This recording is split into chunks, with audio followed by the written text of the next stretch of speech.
8वां बाब। यीशु मसीह एक शख्स को शिफा देता है। जब वो उस पहाड़ से उतरा तो बहुत सी भीड़ उसके पीछे हो ली, और देखो, एक कोढ़ी ने पास आकर उसे सेजदा किया और कहा, ऐ खुदावंद, अगर तू चाहे तो मुझे पाक साफ कर सकता है। उसने हाथ बढ़ाकर उसे छुआ और कहा, मैं चाहता हूं तू पाक साफ हो जा।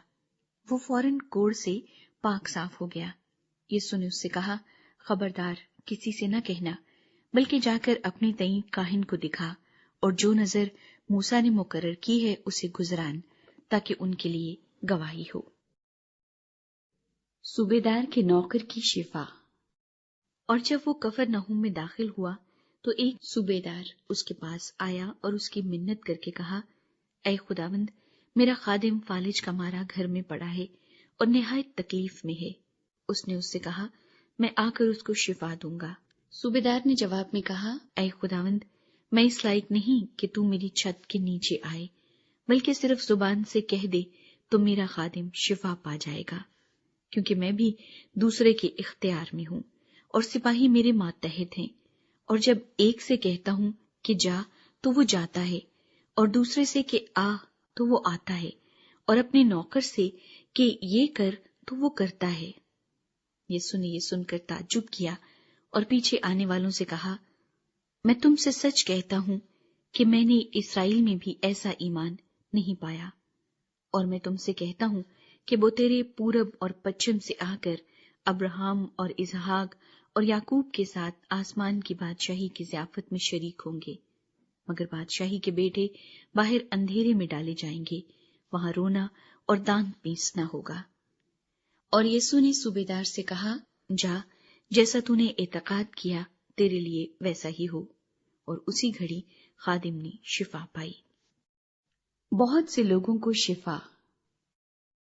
और यीशु ने पतरस के घर में आकर उसकी सास को तप में पड़ी देखा।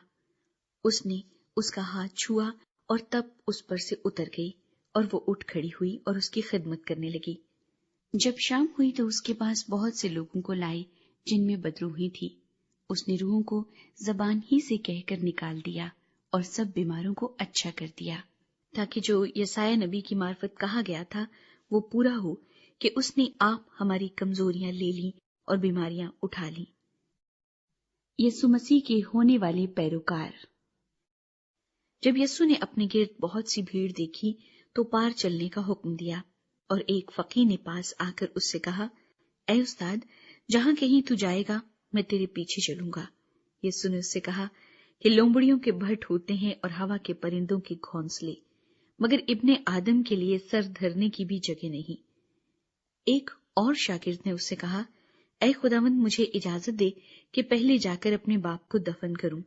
यीशु ने उससे कहा, तू मेरे पीछे चल और मुर्दों को अपने मुर्दे दफन करने दे। तूफान को थमाना। जब वो कश्ती पर चढ़ा तो उसके शागिर्द उसके साथ हो लिए, और देखो, झील में ऐसा बड़ा तूफान आया कि कश्ती लहरों में छिप गई, मगर वो सोता था।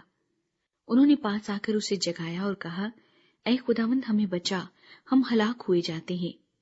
उसने उनसे कहा, ऐ कम एतकादो, डरते क्यों हो?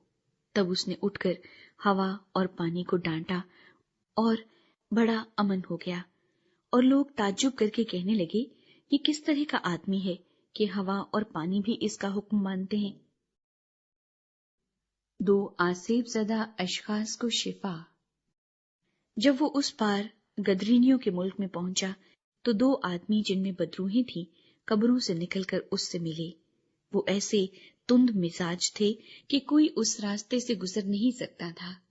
और देखो, उन्होंने चिल्ला कर कहा, ऐ खुदा के बेटे, हमें तुझसे क्या काम? क्या तू इसलिए यहाँ आया है कि वक्त से पहले हमें आजाब में डाले? उनसे कुछ दूर बहुत से सूअरों का गौल चल रहा था। बस बदरूहों ने उसकी मिन्नत करके कहा कि अगर तू हमको निकालता है तो हमें सूअरों के गौल में भेज दे। उसने उनसे कहा, जाओ। वो निकलकर सूअरों के अंदर चली गई, और देखो, सारा गौल कड़ाड़े पर से झपट कर झील में जा पड़ा और पानी में डूब मरा। और चराने वाले भागे और शहर में जाकर सब माजरा और उनका अहवाल जिनमें बदरूही थी بیان کیا، اور دیکھو سارا شہر یسوع سے ملنے کو نکلا اور اسے دیکھ کر منت کی کہ ہماری سرحدوں سے باہر چلا جا۔